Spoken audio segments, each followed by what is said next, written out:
اللہ کے رسول صلی اللہ علیہ وسلم نے فرمایا التائب من الذنب کمن لا ذنب لہ، گناہوں سے توبہ کرنے والا ایسے ہوتا ہے جیسے گناہ کیا ہی نہیں، یعنی اسے بخش دیا جاتا ہے۔ تو اس مہینے میں کم از کم صدق کے دل سے، سچے دل سے ایک دفعہ ضرور توبہ کر کے اپنے آپ کو اللہ کی بارگاہ سے پاک اور صاف کروانا چاہیے۔ اللہ تعالیٰ نے فرمایا ان اللہ یحب التوابین ویحب المتطہرین،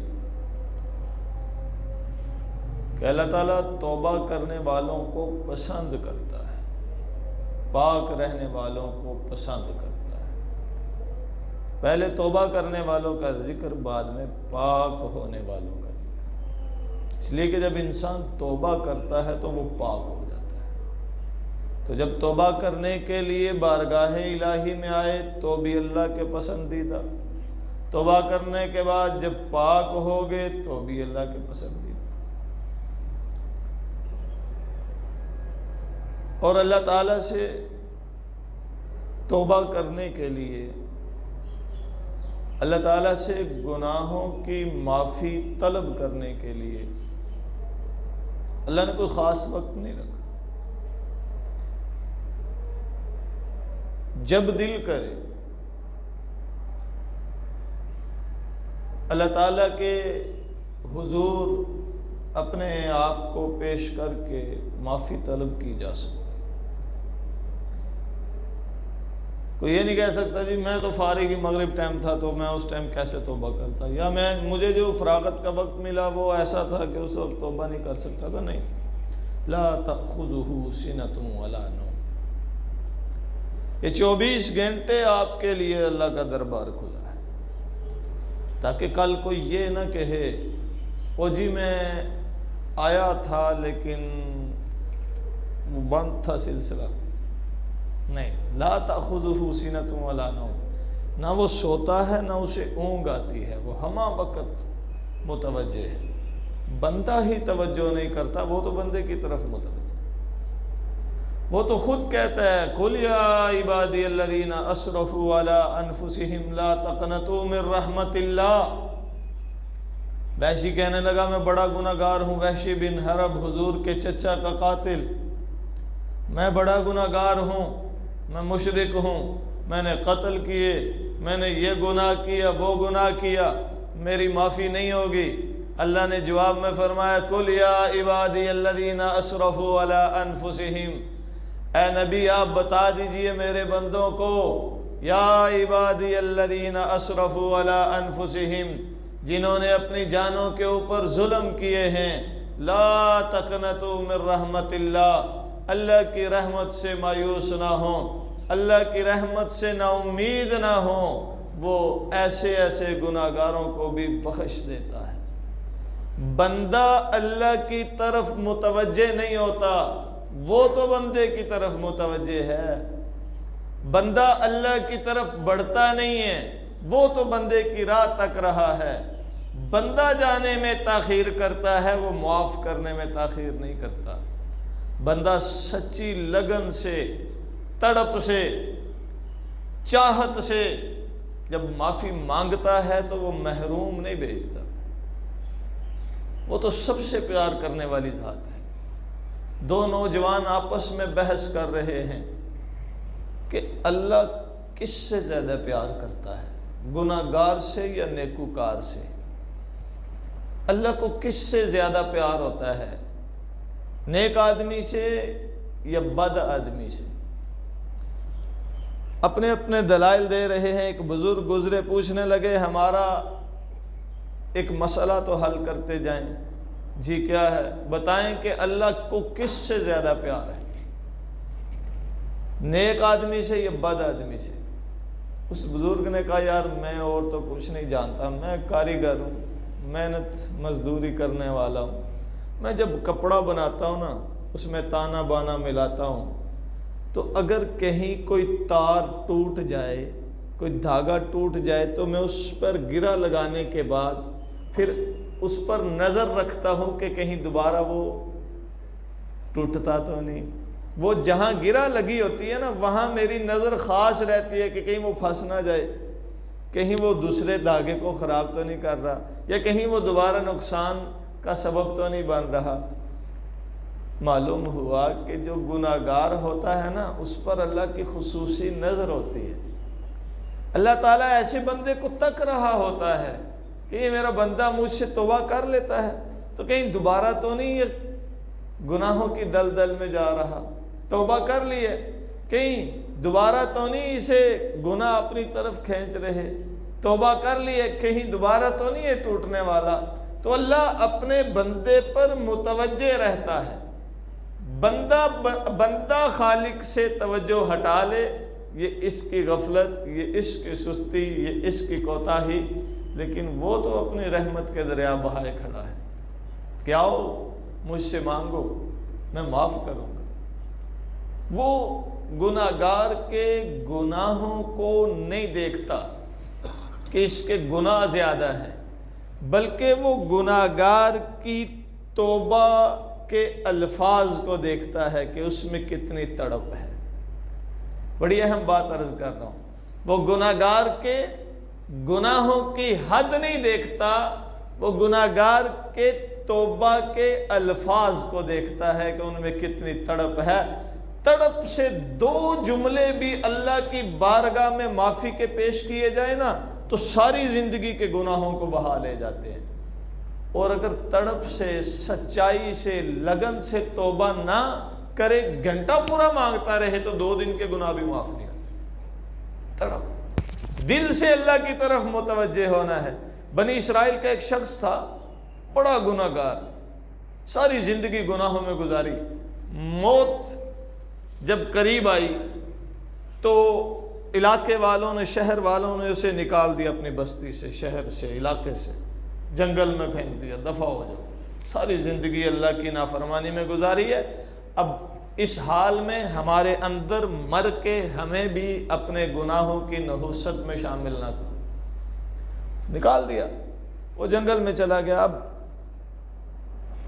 وہیں اسے موت آ گئی, مر گیا. اللہ تعالیٰ نے حضرت موسیٰ علیہ السلام سے کلام کرتے ہوئے فرمایا, موسیٰ فلاں جنگل میں جاؤ, ایک شخص مرا پڑا ہے جو میرا محبوب ہے, میرا دوست ہے, اسے اٹھاؤ, اسے غسل دو, اسے کفن پہناؤ, اس کی نماز جنازہ پڑھو, اسے دفن کرو. حضرت موسیٰ علیہ السلام گئے جنگل میں, دیکھا یہ تو وہی شخص ہے جسے بستی والوں نے اس کے گناہوں کی وجہ سے نکال دیا. کچھ اور لوگوں نے بھی دیکھا, موسیٰ یہ تو نہیں ہم لے کر جانے والے, یہ تو بڑا عاصی تھا, نافرمان تھا. موسیٰ فرمانے لگے اللہ کا حکم ہے, یا اللہ ماجرا یہ ہے کہ لوگ کہتے ہیں کہ یہ ایسا تھا ویسا تھا, اور تو کہتا ہے کہ تیرا دوست ہے.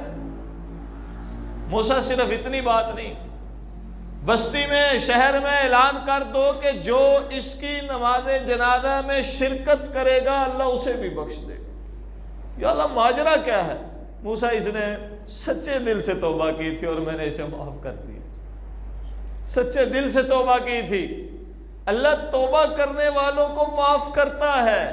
وہ یہ نہیں دیکھتا گناہوں کی حد کیا ہے, وہ یہ نہیں دیکھتا معصیات کتنی ہیں, وہ یہ نہیں دیکھتا نافرمانیاں کتنی ہیں, وہ یہ دیکھتا ہے کہ سچے دل سے معافی مانگتا ہے, لو میں نے معاف کر. ایک شخص 100 آدمیوں کا قتل کر کے معافی کی طرف قدم اٹھا رہا تھا تو راستے میں موت آ گئی. اب ایک طرف سے وہ جنت کے فرشتے آ گئے, ایک طرف سے جہنم کے آ گئے. وہ کہنے لگے ہم لے کے جائیں گے, یہ کہنے لگے ہم لے کے جائیں گے.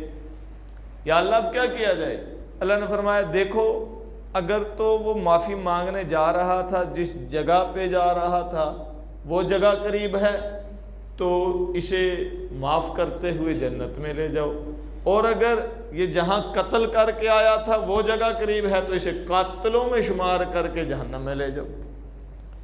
اب وہ جگہ یقیناً دور تھی جہاں اس نے جانا تھا معافی مانگنے کے لیے, تو اللہ تعالیٰ نے اس جگہ کو سمیٹ دیا.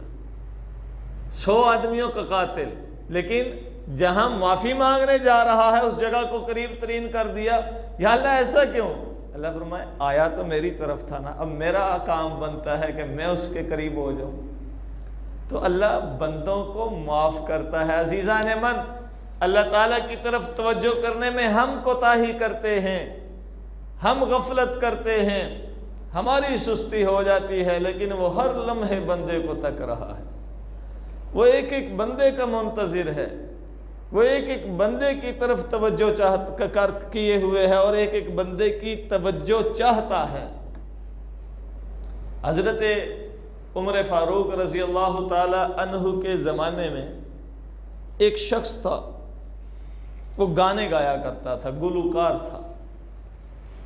جب وہ گانا گاتا اس کی آواز بڑی اچھی تھی اور لوگ اسے پیسے دیتے، اس پر سب کچھ نشاور کرتے، بڑی خوشحال زندگی گزر رہی ہے.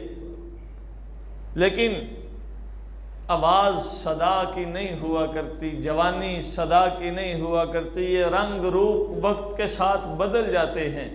بوڑھا ہوا، زبان کپ کپانے لگی، آواز میں وہ تیزی نہ رہی، آواز میں وہ چاشنی نہ رہی، وہ جان نہ رہی.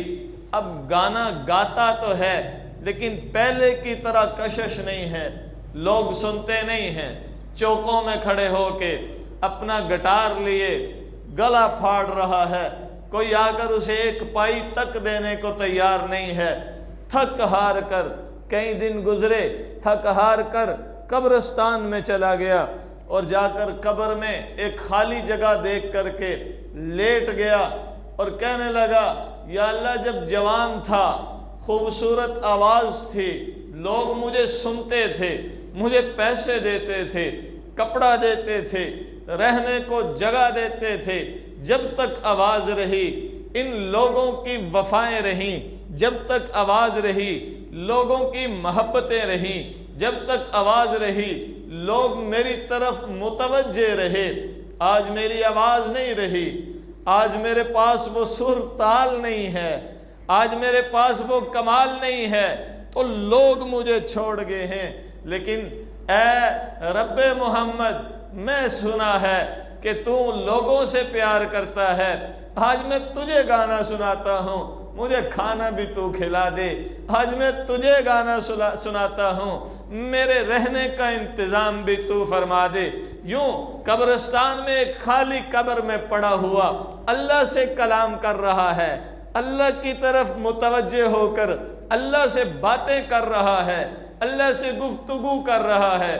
ادھر اللہ تعالیٰ نے حضرت عمر بن خطاب رضی اللہ تعالی عنہ کے دل میں یہ بات ڈالی کہ قبرستان میں جاؤ، میرا ایک بندہ ہے، اسے اٹھا لاؤ، اس کی خدمت کرو، اس کی ضروریات پوری کرو. جب حضرت عمر رضی اللہ تعالیٰ قبرستان میں آئے، دیکھا ایک آدمی قبر میں، خالی قبر میں لیٹا ہوا گٹار بجا رہا ہے، کچھ بولی جا رہا ہے. حضرت عمر رضی اللہ تعالیٰ عنہ کو جب دیکھا وہ کپ کپانے لگا کہ امیر المومنین آگے، مسلمانوں کے خلیفہ آگے، میں مسلمانوں کے قبرستان میں لیٹا ہوں، یہ تو نہیں چھوڑیں گے. حضرت عمر کا جلال تو ویسے ہی مشہور تھا، ایسا جلال کہ جس راستے سے عمر گزرتے ہیں شیطان بھی وہ راستہ چھوڑ جاتا ہے. ایسا جلال کہ روم اور ایران کی سپر پاوریں صرف نام عمر سے کپ کپانے لگتی تھیں. ایسا جلال کہ ایک دفعہ لشکر کے ساتھ جاتے ہوئے یوں پلٹ کر پیچھے دیکھا، لشکر گھٹنوں کے بل نیچے گر گیا. حضرت عمر کو دیکھا تو وہ کپ کپانے لگا، اب مارا گیا، خیر نہیں ہے. حضرت عمر نے ہاتھ دیا، بھائی ہاتھ پکڑاؤ، جسے تم بلا رہے تھے اسی نے مجھے بھیجا ہے، تمہارے لیے آیا ہوں، تمہیں کھانا کھلانے آیا ہوں، تمہیں رہائش دینے آیا ہوں. وہ تڑپ اٹھا، کہنے لگا کہ واقعی خدا سنتا ہے، میں تو آج تک اس کا منکر رہا. عمر پہلے مجھے کلمہ پڑھاؤ، مسلمان کرو کہ جو رب گناہ گاروں کی بھی سنتا ہے، منکروں کی بھی سنتا ہے، وہ اپنوں کی کتنے سنتا ہوگا. تو اللہ بندے کی سنتا ہے، بندے کی طرف متوجہ ہے، بندے کی راہ تک رہا ہے. بندہ اللہ سے دور ہے، بندہ اللہ سے غافل ہے۔ اللہ تو چاہتا ہے ہر بندہ توبہ کرے، معافی مانگے، میرے قریب ہو جائے، میں اس کے مرتبے بڑھاؤں، میں اس کا مقام اونچا کروں۔ لیکن انسان غفلت میں پڑا رہتا ہے، انسان کی غفلت کوتاہی سے مار دیتی ہے۔ توبہ میں کوتاہی نہیں کرنی چاہیے۔ حکیم لقمان بڑا نام ہے، بعضوں نے انہیں نبی بھی کہا، لیکن ان کی حکمت کے چرچے ہیں، حکمت کے معروف قصے ہیں۔ اپنے بیٹے کو وصیت کرتے ہوئے فرمانے لگے، یا بنیا لا تؤخر التوبۃ الی غد فإن الموت یأتیک بغتۃ۔ اے میرے بیٹے، توبہ کو کل پر مؤخر نہ کرنا، آج نہیں اور کل توبہ کر لوں گا، ایسا نہیں۔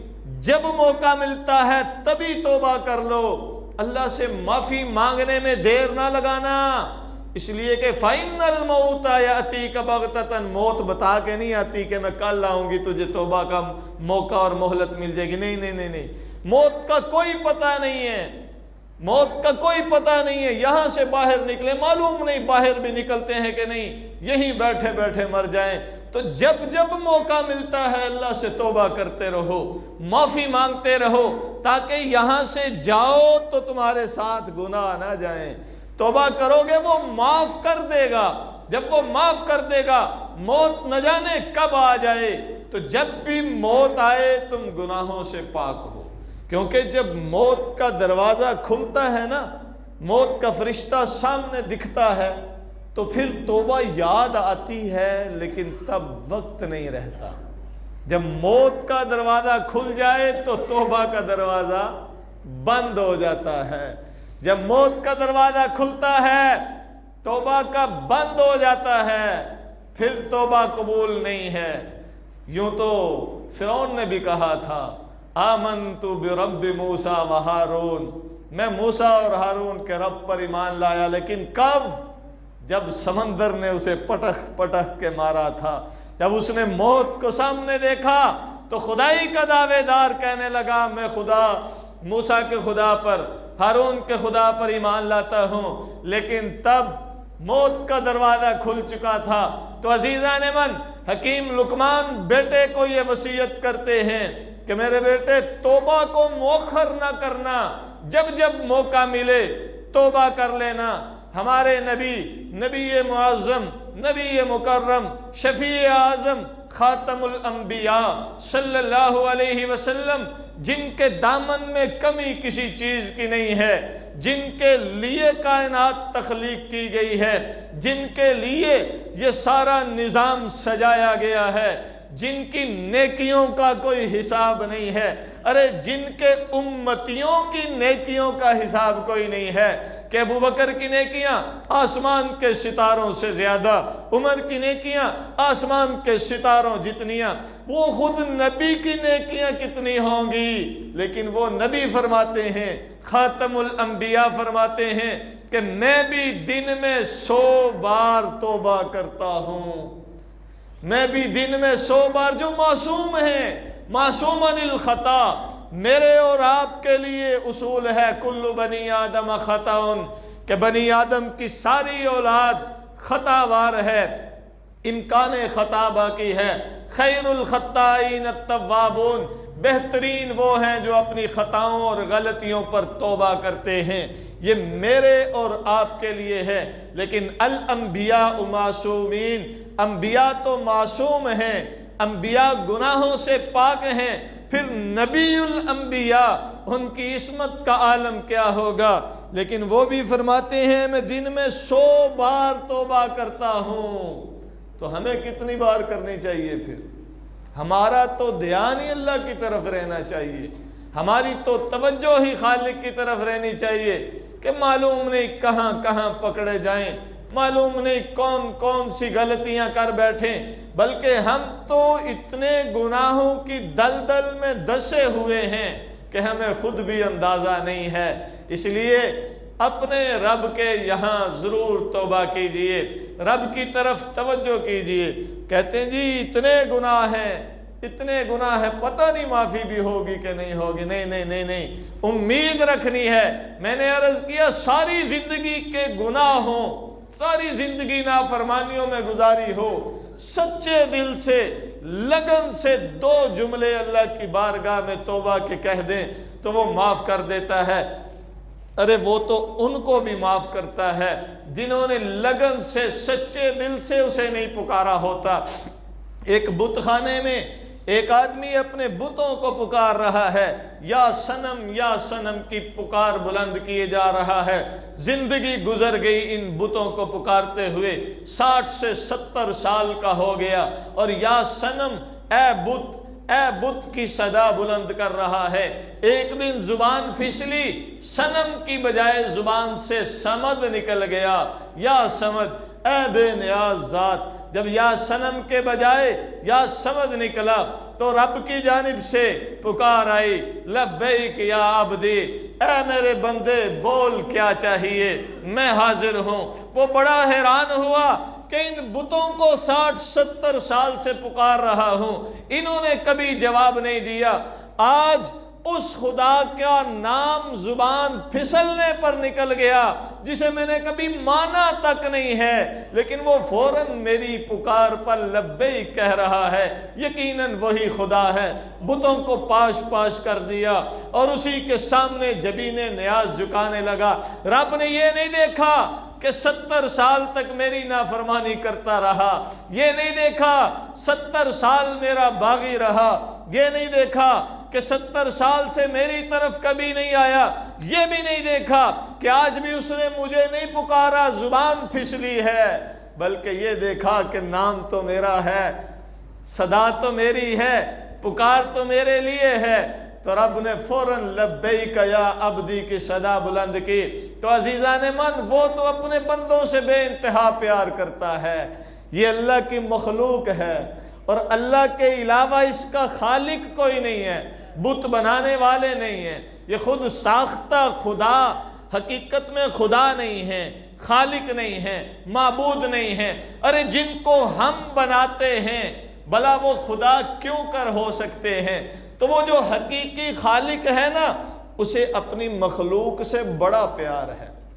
ہم ہیں نا، ہم انسان بھی کسی چیز کو بناتے ہیں تو اس سے عقیدت اور محبت کا رشتہ سا بن جاتا ہے۔ اپنے ہاتھوں سے بنائی ہوئی چیز کو توڑتے ہوئے حوصلہ نہیں پڑتا۔ کوئی آدمی مکان بناتا ہے نا، جس نے مکان بنایا ہو اسی کے سامنے مکان توڑا جائے اسے برداشت نہیں ہوتا۔ کئی پرانی خستہ حالت میں بلڈنگیں پڑی ہیں، گراتے کیوں نہیں؟ جی ابا جی گرانے نہیں دیتے، کہتے ہیں کہ میرے ہوتے ہوئے نہ گرانا، مجھے حوصلہ نہیں پڑتا۔ ذرا توجہ فرمائیں کہ انسان اپنی بنائی ہوئی چیز، بلکہ میرے ایک عزیز ہیں فرنیچر کا کام کرتے ہیں، وہ کہتے ہیں کہ میں فرنیچر لوڈ کرواتا ہوں، جب تک میری آنکھوں کے سامنے ہو تو میں برداشت نہیں کرتا۔ حالانکہ اصولی طور پر پیسے لیے دکان سے باہر نکالا، فارغ ہو گئے، یا لوڈنگ کروا گی تو فارغ ہو گئے۔ اب گاڑی والا جہاں مرضی جا کے مارے، جیسے مرضی خراشوں کے ساتھ لے کر جائے، وہ ان کی ذمہ داری نہیں، لیکن کہتے ہیں برداشت نہیں ہوتا، میں خود روڈ تک ساتھ جاتا ہوں، یار ادھر نہ ٹچ کر دینا، ادھر سے بچا کے لے کے جانا۔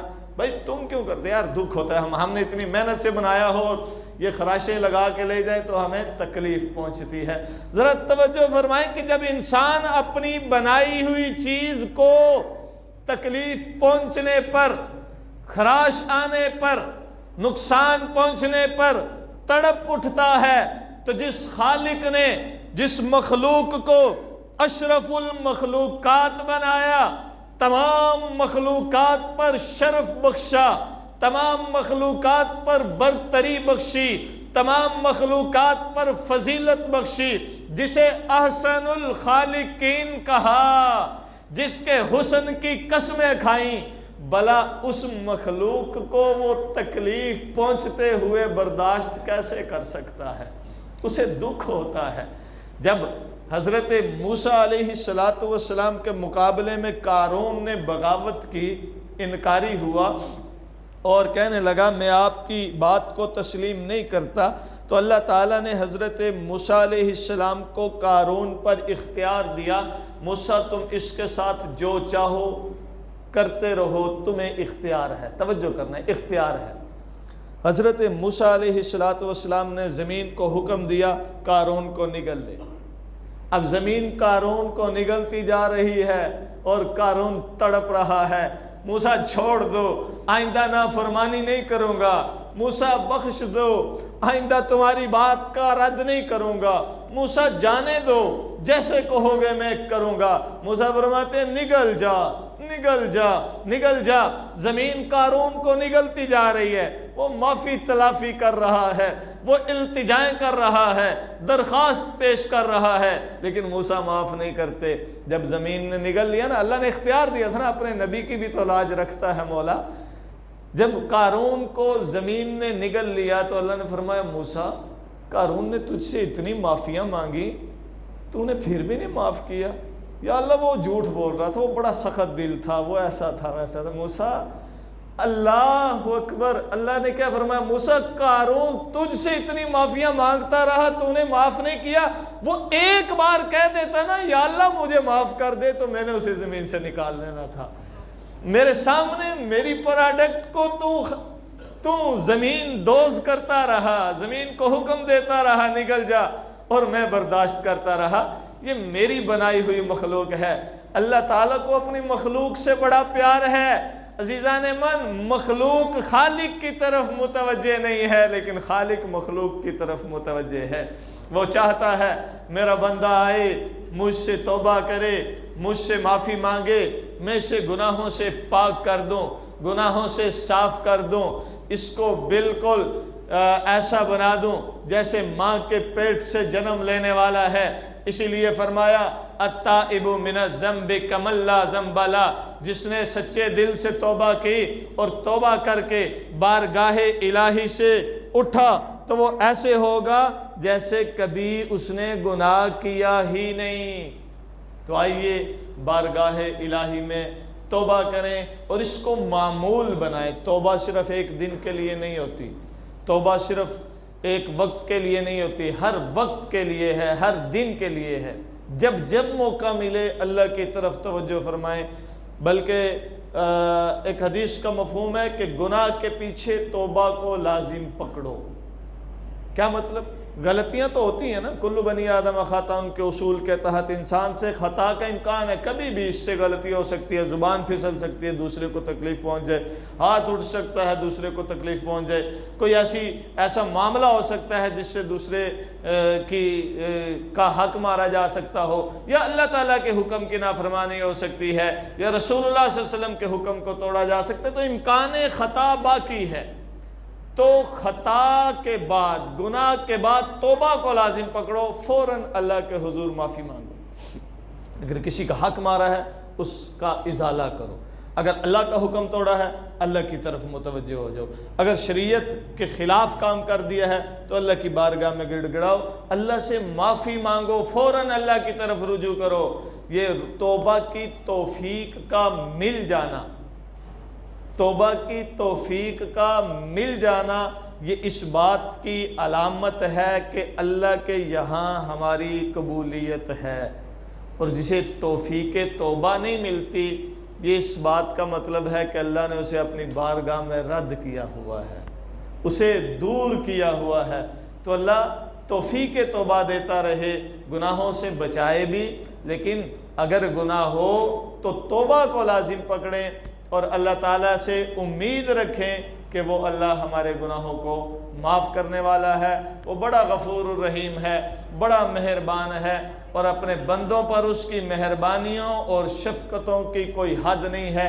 دیکھیے نا، ہماری ہی اولاد اگر نافرمانی کرے، غلط کام کرے، بات کو نہ مانے، ہم آگ کر دیتے ہیں، گھر سے نکال دیتے ہیں، کھانا نہیں دیتے، کپڑے نہیں دیتے، جوتے نہیں دیتے، رہنے کو جگہ نہیں دیتے، دور کر دیتے ہیں۔